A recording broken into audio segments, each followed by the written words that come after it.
Hello നമസ്കാരം. വരാൻ പോകുന്ന ഒരു അടിപൊളി എപ്പിസോഡിൻ്റെ സ്റ്റോറി ആയിട്ട് പറയാൻ പോകുന്നത് നമ്മുടെ മഴതോരും മുമ്പയുടെ വരാനിരിക്കുന്ന ഒരു കിടിലൻ എപ്പിസോഡിൻ്റെ സ്റ്റോറിയാണ്.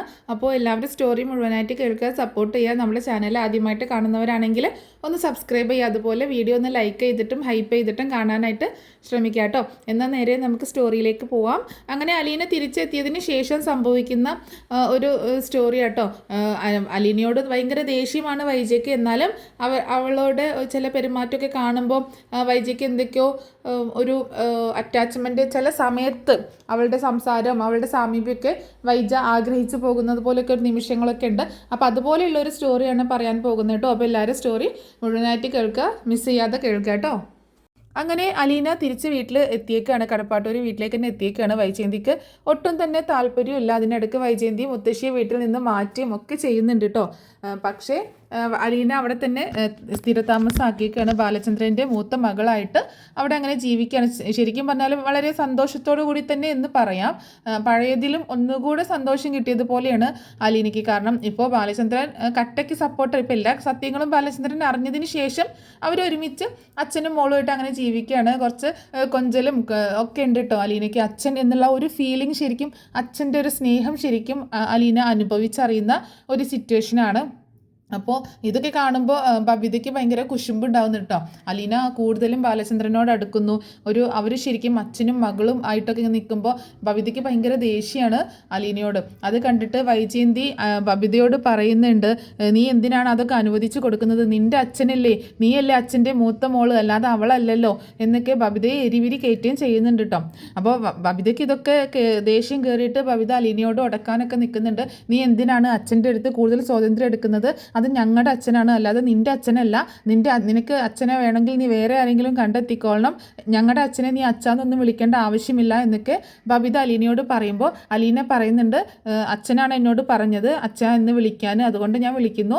എനിക്ക് എൻ്റെ അച്ഛനെ പോലെ തന്നെയാണ് സാറ് എന്ന് പറയാട്ടോ. അത് കേട്ടിട്ടാണ് കൃഷ്ണ അങ്ങോട്ടേക്ക് വരുന്നത്.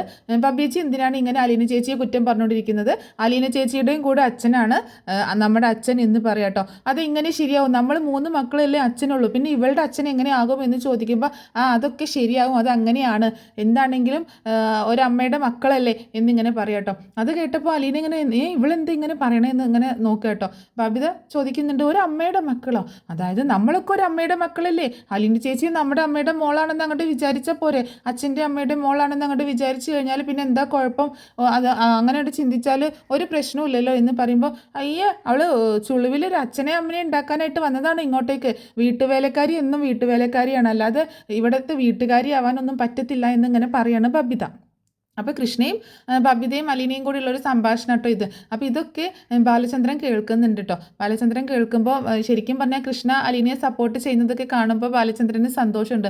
പിന്നെ ബബിതയുടെ കുശുമ്പ് എന്ന് പറഞ്ഞിട്ടുണ്ടെങ്കിൽ ശരിക്കും പെൺമക്കൾക്ക് അച്ഛനോടാണ് കൂടുതലും സ്നേഹം ഉണ്ടാവുക. പക്ഷേ ബബിതയ്ക്ക് എപ്പോഴും അമ്മയായിരുന്നു കേട്ടോ. എന്നാലും അച്ഛനോട് അലീന കൂടുതൽ സ്നേഹവും അച്ഛൻ അലീനയോട് കൂടുതൽ സ്നേഹമൊക്കെ കാണിക്കുന്നത് കണ്ടപ്പോൾ അവളുടെ ഉള്ളിൽ ആ കുശുമ്പ് ഇങ്ങോട്ട് പുറത്തേക്ക് ഇറങ്ങിയതാണ്. ഇത് എൻ്റെ അച്ഛനല്ലേ, ഇവളെന്തിനാണ് കൂടുതൽ സ്നേഹമൊക്കെ കാണിക്കുന്നത്, ഇവളുടെ അച്ഛനൊന്നും അല്ലല്ലോ എന്നുള്ള ഒരു കുശുമ്പ് വന്നതാണ് ബബിതയ്ക്ക്. അപ്പോൾ ബാലചന്ദ്രൻ മനസ്സിലിങ്ങനെ ചിന്തിക്കുന്നുണ്ട്. അതായത് ബബിതയും ഏറെ താമസിയാതെ അലീന ആരാണെന്നുള്ള സത്യം തിരിച്ചറിയും. കാരണം അങ്ങനെ ഒരു സിറ്റുവേഷനൊക്കെ വരുന്നുണ്ട് കേട്ടോ. അപ്പോൾ ബാലചന്ദ്രൻ്റെ മനസ്സിലുണ്ട് എങ്ങനെയെങ്കിലും ബബിതയെ അറിയിക്കണം. കാരണം അല്ലാന്നുണ്ടെങ്കിൽ അവൾ എപ്പോഴും എതിർത്ത് നിൽക്കുന്നത് കൊണ്ട് വൈജയ്ക്ക് അതൊരു സപ്പോർട്ടായിരിക്കും അലീനയെ പറഞ്ഞയക്കാനായിട്ട്. അങ്ങനെ അവർ തമ്മിൽ എപ്പോഴും ഇങ്ങനെ ഇടയ്ക്ക് അലീനയും ബബിതയും തമ്മിൽ ചെറിയ വഴക്കൊക്കെ ഉണ്ടാവുന്നുണ്ട്. അപ്പോൾ ഇതൊക്കെ വൈജ വാച്ച് ചെയ്യുന്നുണ്ട് കേട്ടോ. വൈജയാണ് ബബിതയെ എരിപിരി കയറ്റി കൊടുക്കുന്നത്. രോഹിത്താണെങ്കിൽ അലീനയെ മൈൻഡേ ചെയ്യുന്നില്ല. അലീനയും അങ്ങോട്ട് വല്ലാണ്ട് മൈൻഡിനൊന്നും പോണില്ല. കാരണം അവൻ തോന്നിയപടി ഇങ്ങനെ നടക്കുകയാണ്. രോഹിത്ത് ഹരിയുടെ കൂട്ടൊക്കെ കൂടിയിട്ടാണ് നടക്കുന്നത്. അത് കാരണം അലീനയും വല്ലാണ്ട് മൈൻഡിനൊന്നും നിൽക്കുന്നില്ല കേട്ടോ. അങ്ങനെ ഒരു ദിവസം മുത്തശ്ശിയെ വീട്ടിൽ നിന്ന് കൊണ്ടുപോയല്ലോ, കടപ്പാട്ടൂരിൽ നിന്ന് കൊല്ലപ്പള്ളിയിലേക്ക് കൊണ്ടുപോയി. ഇപ്പോൾ അവിടെ അലീനയും അതുപോലെ മുത്തശ്ശിയില്ല, അലീനയും കൃഷ്ണയും ബബിതയും രോഹിത്തും ബാലചന്ദ്രനും വൈജയും മാത്രമേ ഉള്ളൂ. മുത്തശ്ശി കൊല്ലപ്പള്ളിയിലാണ് താമസം. വൈജയും കുറച്ച് നാൾ കൊല്ലപ്പള്ളിയിലൊക്കെ പോയി താമസിച്ചു കേട്ടോ. എന്നിട്ടാണ് തിരിച്ച് വന്നേക്കുന്നത്. വേറെ വഴിയില്ലാന്ന് കണ്ടിട്ട് വൈജ തിരിച്ചു വന്നതാണ്. അങ്ങനെ ഇരിക്കെ ഒരു ദിവസം പത്രം വായിച്ചുകൊണ്ടിരിക്കുന്ന സമയത്ത് വൈജ പത്രത്തിലൊരു വാർത്ത കാണുക കേട്ടോ. ആ വാർത്ത കണ്ടതും വൈജയ്ക്ക് ആകെ വല്ലാത്തൊരു വിഷമം വന്നു പോവുകയാണ്. ആകെ വാർത്ത ഇങ്ങനെ വായിക്കും തോറും വൈജയ്ക്ക് ഒരു വല്ലാത്ത ഫീലിംഗ്. കാരണം അതിൽ പ്രത്യേകിച്ചൊന്നും ഉണ്ടായിരുന്നില്ല. ഒരു കുഞ്ഞ് ജനിച്ച ഉടനെ മരിച്ചു പോയൊരു കുഞ്ഞിനെ പറ്റിയിട്ടുള്ളൊരു വാർത്തയായിരുന്നു കേട്ടോ. അപ്പോൾ ഹോസ്പിറ്റലിൽ ഇങ്ങനെ ഒരു കുഞ്ഞ് മരിച്ചു പോയതിനെ കുറിച്ചുള്ള വാർത്തയായിരുന്നു. പിറന്ന ഉടനെ തന്നെ മരിച്ചു പോയതിനെ കുറിച്ചുള്ള വാർത്തയായിരുന്നു. അത് കണ്ടപ്പോൾ വൈജയ്ക്ക് വല്ലാത്ത വിഷമം അനുഭവപ്പെടും കേട്ടോ. കാരണം തൻ്റെ ജീവിതത്തിലും ഇങ്ങനൊരു സംഭവം ഉണ്ടായിട്ടുണ്ടല്ലോ എന്നുള്ള ഒരു കാര്യം വൈജ ആ നിമിഷത്തിൽ ഓർത്ത് പോവുകയാണ്. തൻ്റെ കുഞ്ഞിൻ്റെ മുഖം പോലും ഒന്ന് കാണാൻ സാധിച്ചിട്ടില്ലല്ലോ തനിക്ക്. അത് ആൺകുഞ്ഞായിരുന്നോ പെൺകുഞ്ഞായിരുന്നോ എന്ന് പോലും തനിക്ക് അറിയില്ലായിരുന്നു. തന്നെ ആരും അറിയിച്ചില്ല. പിന്നീടാണ് അമ്മ പറഞ്ഞത് അതൊരു പെൺകുഞ്ഞായിരുന്നു എന്നുള്ളത് അമ്മ പറഞ്ഞൊരു ഓർമ്മ എനിക്കുണ്ട് എന്നിങ്ങനെ മനസ്സിലിങ്ങനെ ഇങ്ങനെ ചിന്തിക്കുകയാണ്. അതൊക്കെ ഇങ്ങനെ കേട്ടോ. അപ്പോൾ ആ വാർത്ത വല്ലാതെ അത് മാനസികമായിട്ട് ഉലച്ച് കളിയാണ് വൈജയന്തിയെ. വൈജയന്തി ആണെങ്കിൽ എന്നിട്ട് ആ പത്രം വായിച്ചിട്ട് ആ പത്രം പിടിച്ചുകൊണ്ട് തന്നെ അവിടെ ഡൈനിങ് ഹാളിൽ ആ ഡൈനിങ് ടേബിളിൽ അവിടെ ഇങ്ങനെ വന്നിരിക്കുക കേട്ടോ.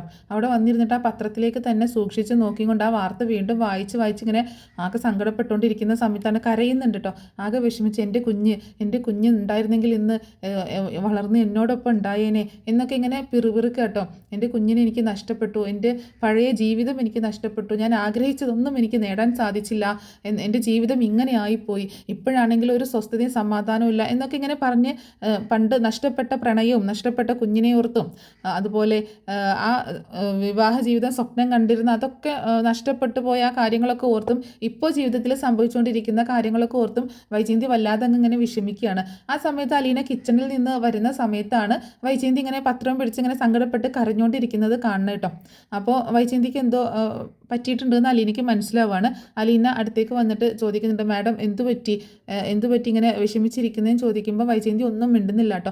തല താഴ്ത്തിക്കൊണ്ട് അവിടെ ഇങ്ങനെ ഇരിക്കണം. അപ്പോൾ കരയുന്നത് ഇനിയിപ്പോൾ ആരും കാണണ്ട എന്നുള്ള ഒരു രീതിയിലാണ് തല താഴ്ത്തിയിരിക്കുന്നത് കേട്ടോ. ഒന്നും മിണ്ടുന്നില്ല.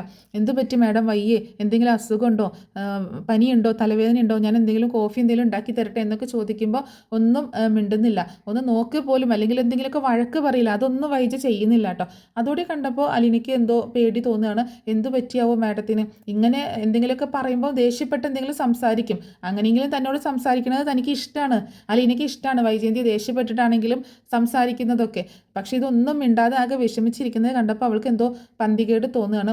അപ്പോൾ അലീനയാണെങ്കിൽ വൈജയന്തിയുടെ തോളിൽ ഇങ്ങനെ കൈവയ്ക്കുക കേട്ടോ. എന്തു പറ്റി മാഡം, എന്തു പറ്റി, എന്താ ഇങ്ങനെ വിഷമിച്ചിരിക്കണമെന്ന് ചോദിക്കുമ്പോൾ വൈജ ഇങ്ങനെ പിറുപിറുത്തോണ്ടിരിക്കണം. എൻ്റെ കുഞ്ഞിനെ എനിക്ക് നഷ്ടപ്പെട്ടു, എൻ്റെ ജീവിതം നഷ്ടപ്പെട്ടു എന്നൊക്കെ ഇങ്ങനെ പിറുപിറുത്തോണ്ടിരിക്കുക കേട്ടോ. മാഡം എന്തു പറ്റി, മാഡം എന്താ ഈ പറയുന്നത്, കുഞ്ഞോ, ഏത് കുഞ്ഞ് എന്നൊക്കെ ഇങ്ങനെ അലീന ചോദിക്കുന്ന സമയത്ത് വൈജയന്തി പെട്ടെന്ന് തിരിഞ്ഞിട്ട് അലീനെ അങ്ങോട്ട് കെട്ടിപ്പിടിക്കുക കേട്ടോ. അലീനെ കെട്ടിപ്പിടിച്ചുകൊണ്ട് അങ്ങനെ കൊച്ചു കുഞ്ഞുങ്ങൾ കരയുന്നത് പോലെ തേങ്ങലോട് കൂടിയിട്ട് ഇങ്ങനെ കരയാം കേട്ടോ. എല്ലാവരും കൂടെ എന്നെ ചതിച്ചു, എന്നെ വഞ്ചിച്ചു, എനിക്ക് എൻ്റെ കുഞ്ഞിനെ നഷ്ടപ്പെട്ടു എന്നൊക്കെ ഇങ്ങനെ പിറുപിറുത്തോണ്ടിരിക്കുകയാണ്. ഞാൻ ആഗ്രഹിച്ച ജീവിതം നഷ്ടപ്പെട്ടു, എന്നെ എല്ലാവരും പറ്റിച്ചു, ഇപ്പോഴും എന്നെ എല്ലാവരും ചതിച്ചുകൊണ്ടിരിക്കുകയാണ് എന്നൊക്കെ പറഞ്ഞ് ഇങ്ങനെ പൊട്ടിക്കരഞ്ഞുകൊണ്ടിരിക്കുകയാണ് വൈജയന്തി. അത് കണ്ടപ്പോൾ അലീനയ്ക്ക് ഭയങ്കരമായിട്ട് വിഷമം തോന്നുകയാണ്.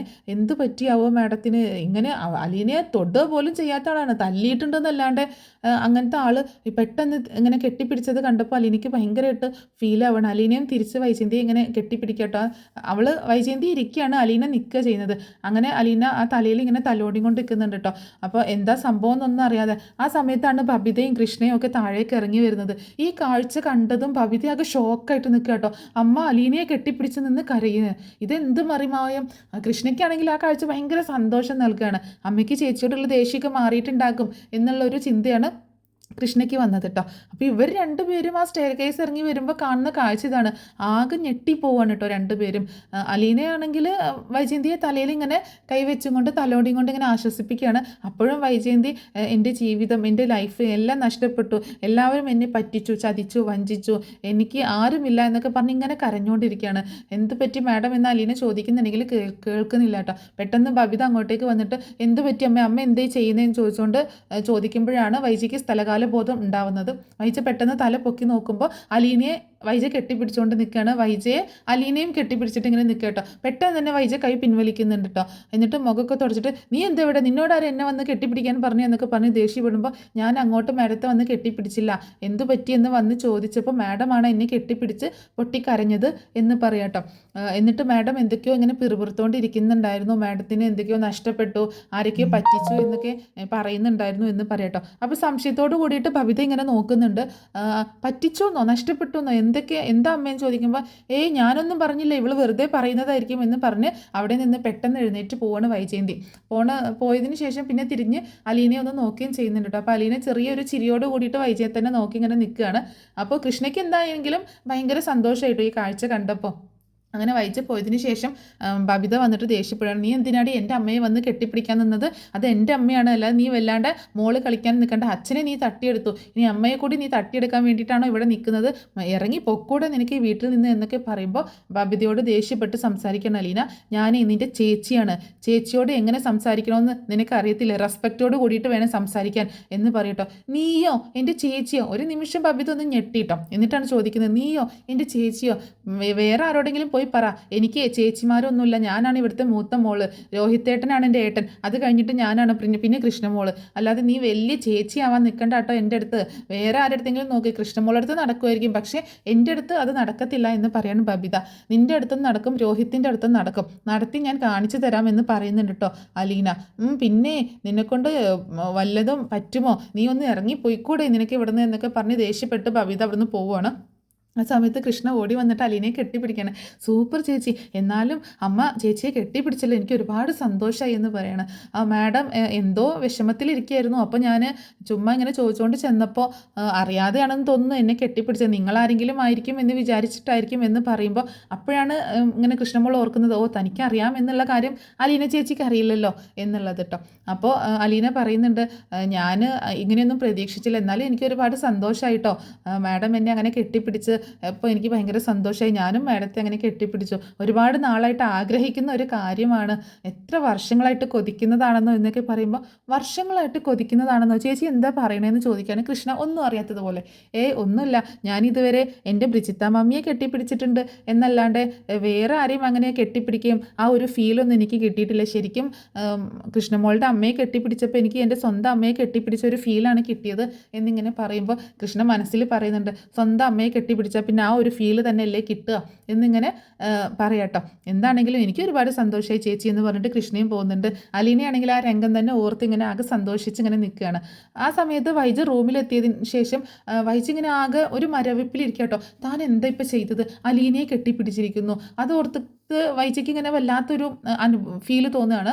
വൈജ ഇങ്ങനെ ചിന്തിക്കുന്നുണ്ട്, അവളെ കെട്ടിപ്പിടിച്ചപ്പോൾ എനിക്ക് ശരിക്കും ഒരു വല്ലാത്തൊരു ഫീലായിരുന്നല്ലോ, എനിക്ക് എൻ്റെ ബബിതയെ കെട്ടിപ്പിടിക്കുന്ന പോലെ അല്ലെങ്കിൽ കൃഷ്ണമോളൊക്കെ കെട്ടിപ്പിടിക്കുന്ന ഒരു ഫീലായിരുന്നു, അതിനും മേലെ എന്തോ ഒരു ബന്ധമുള്ളതുപോലെ, ഒരു ആത്മബന്ധമുള്ളതുപോലെ ഒരു ഫീലായിരുന്നു. ശരിക്കും എന്നിലെ ഒരു മാതൃത്വം ഉണർന്ന പോലെയുള്ള ഒരു ഫീലായിരുന്നു അവളെ ഒന്ന് കെട്ടിപ്പിടിച്ച സമയത്ത്. ബബിതയാണ് കൃഷ്ണയാണെന്നാണ് ഞാൻ ചിന്തിച്ചത്. ഞാൻ എങ്ങനെ അലീനയെ കെട്ടിപ്പിടിച്ചു? എന്തുകൊണ്ടായിരിക്കാം അലീനയെ കെട്ടിപ്പിടിച്ചപ്പോൾ എനിക്ക് അങ്ങനെ ഒരു ഫീല് വന്നത് എന്നൊക്കെ വൈജ ഇങ്ങനെ സ്വയം ചിന്തിച്ചുകൊണ്ടിരിക്കട്ടോ. അപ്പോൾ വൈജയന്തിന് ഒരു ഉത്തരം കിട്ടാതെ ഇങ്ങനെ ചിന്തിച്ചുകൊണ്ടിരിക്കുകയാണ്. അവളാണെങ്കിൽ എന്നെ കെട്ടിപ്പിടിക്കുകയും പിന്നെ ഞാൻ പോരുന്ന സമയത്ത് അവൾ എന്തിനായിരിക്കും അങ്ങനെ ചിരിച്ചത് എന്നൊക്കെ ഇങ്ങനെ ആലോചിച്ചിങ്ങനെ ഇരിക്കുന്ന സമയത്താണ് അലീന അങ്ങോട്ടേക്ക് ചെല്ലുന്നത് കേട്ടോ. വൈജയുടെ അടുത്തേക്ക് ചെല്ലുകയാണ്. മാഡം എന്ന് വിളിച്ച് എന്താ എന്ന് ചോദിക്കുമ്പോൾ മാഡത്തിന് വല്ല കോഫിയോ ചായയോ എന്തെങ്കിലും വേണോ എന്ന് ചോദിക്കുകയാണ്. മാഡം വല്ലാതെ ഡിസ്റ്റർബ്ഡ് ആണെന്ന് തോന്നി, അതുകൊണ്ടാണ് ഞാൻ ചോദിച്ചത് എന്ന് പറയാട്ടോ.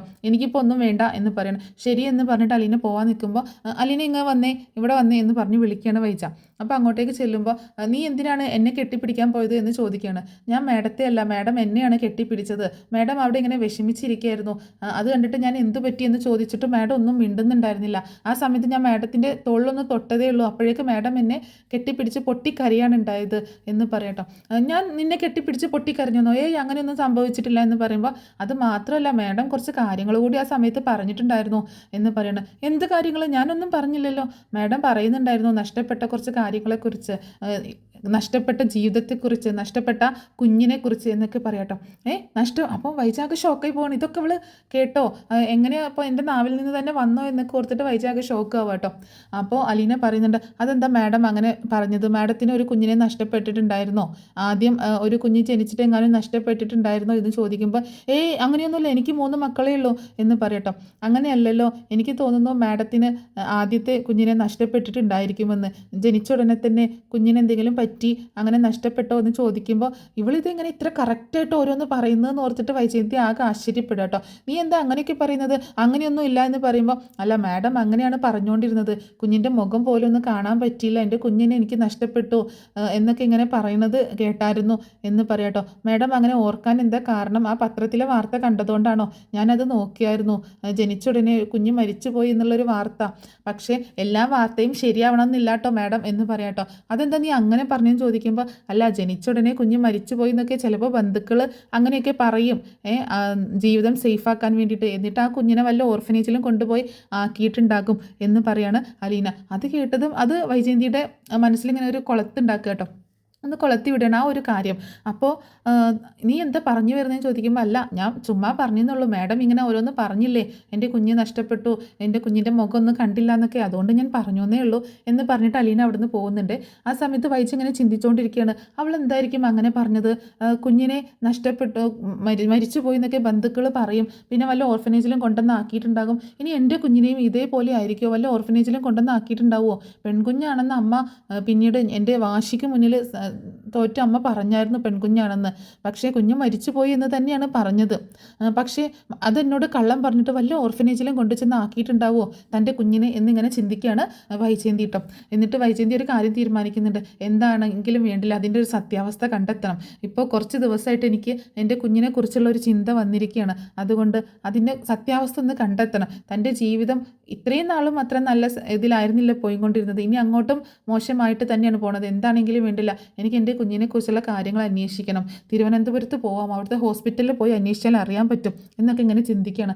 വേണ്ട, അവിടെയൊക്കെ പോയിട്ടുണ്ടെങ്കിൽ ഇനിയിപ്പോൾ എല്ലാവരും അറിയും, തൽക്കാലം ഗംഗേട്ടനോട് ചോദിക്കാം അല്ലെങ്കിൽ മാലതിയേട്ടത്തിയോട് ചോദിക്കാം എന്നിങ്ങനെ ചിന്തിക്കാം കേട്ടോ. അപ്പോൾ എന്താണെങ്കിലും വൈജ തൻ്റെ കുഞ്ഞിനെക്കുറിച്ചുള്ള സത്യം അറിയാനുള്ള ഒരു ശ്രമത്തിലാണ്. അങ്ങനെ മാലതിയെ ഫോൺ ചെയ്യുന്നുണ്ട് കേട്ടോ. അപ്പോൾ മാലതിയെ ഫോൺ ചെയ്യുന്ന സമയത്ത് മാലതി ചോദിക്കുന്നുണ്ട്, എന്ത് പറ്റി വൈജെ, നീ എന്താണ് ഇങ്ങനെ പതിവില്ലാതെ വിളിക്കുന്നത് എന്ന് ചോദിക്കുമ്പോൾ ഞാനൊരു കാര്യം ചോദിച്ചാൽ മാലതിയേട്ടത്തി എന്നോട് സത്യമേ പറയാവൂ എന്ന് പറയാട്ടോ. എന്താ നീ ചോദിക്കും, സത്യം പറയാവുന്നതാണെങ്കിൽ ഞാൻ സത്യം പറയാം, അല്ലാതെ എനിക്ക് നിന്നോടൊന്നും മറച്ചു വെക്കേണ്ട കാര്യമില്ലല്ലോ എന്ന് ചോദിക്കുകയാണ്.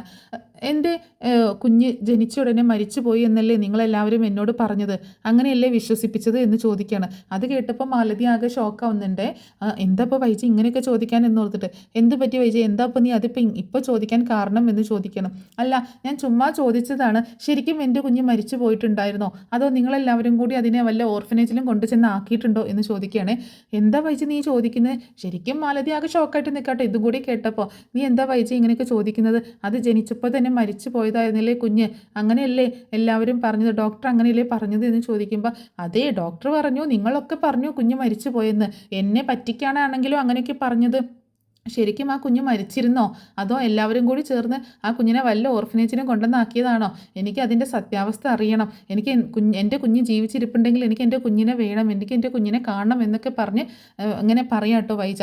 അത് കേട്ടപ്പോൾ മാലതിക്ക് പേടിയാവുന്നുണ്ട്, കാരണം വൈജ അതിൻ്റെ പുറകെ പോയിട്ടുണ്ടെങ്കിൽ എന്താണെങ്കിലും ആകെ പ്രശ്നമായിരിക്കും, അതുകൊണ്ട് വൈജ ഒരിക്കലും അത് അറിയാൻ പാടില്ല എന്ന് തന്നെ തീരുമാനിച്ചിട്ട് മാലതി പറയുന്നുണ്ട്, എൻ്റെ പൊന്നു വൈജി അതൊക്കെ സത്യം തന്നെയാണ്, അതിലൊരു കള്ളത്തരവും ഇല്ല, നിൻ്റെ കുഞ്ഞ് ജനിച്ച ഉടനെ തന്നെ മരിച്ചുപോയി, നീ അതോർത്ത് ഇങ്ങനെ ഇപ്പോഴും ഇത്രയും വർഷം കഴിഞ്ഞിട്ട് നീ അത് ഓർക്കാൻ കാരണം എന്താണെന്ന് ചോദിച്ചപ്പോൾ പ്രത്യേകിച്ചൊന്നുമില്ല, അതിനൊരു സിറ്റുവേഷൻ ഉണ്ടായപ്പോൾ അങ്ങനെ ഓർത്തുന്നേ ഉള്ളൂ എന്ന് പറയണം. നീ അതിനെക്കുറിച്ച് നിർത്തി ഇനി നിൻ്റെ ഉള്ള ജീവിതം നീ അതിലെ സ്വസ്ഥതയും സമാധാനവും നീ കളയാൻ നിൽക്കണ്ട എന്ന് പറയുമ്പോൾ, അല്ലെങ്കിൽ ഇപ്പോൾ അവിടെ എന്ത് സ്വസ്ഥതയും സമാധാനമാണ് ഉള്ളത്, ഒരു സ്വസ്ഥതയില്ല സമാധാനവും ഇല്ല, നിങ്ങളെല്ലാവരും കൂടെ വന്ന് എന്തെങ്കിലും ഒരു തീരുമാനം ഉണ്ടാക്കാൻ പറ്റിയോ നിങ്ങൾക്ക്, ഞാനിവിടെ അനുഭവിക്കുന്നത് എനിക്കല്ലേ അറിയത്തുള്ളൂ, ബാലചന്ദ്രന് വേറൊരു ലോകത്താണിപ്പോൾ, ബാലചന്ദ്രനും മോളും കൃഷ്ണമോളും പുതിയൊരു മോളെ കൂടി കിട്ടിയിട്ടുണ്ട് അലീന, അവർ 3 പേരും കൂടെ ഭയങ്കര സ്വർഗീയ ആനന്ദത്തോട് കൂടിയിട്ട് ഇങ്ങനെ ആർത്ത് ഉല്ലസിച്ച് അടിച്ച് പൊളിച്ച് ജീവിക്കുകയാണ്, ഞാനും എൻ്റെ 2 മക്കളും ആർക്കും വേണ്ടാത്തവർ,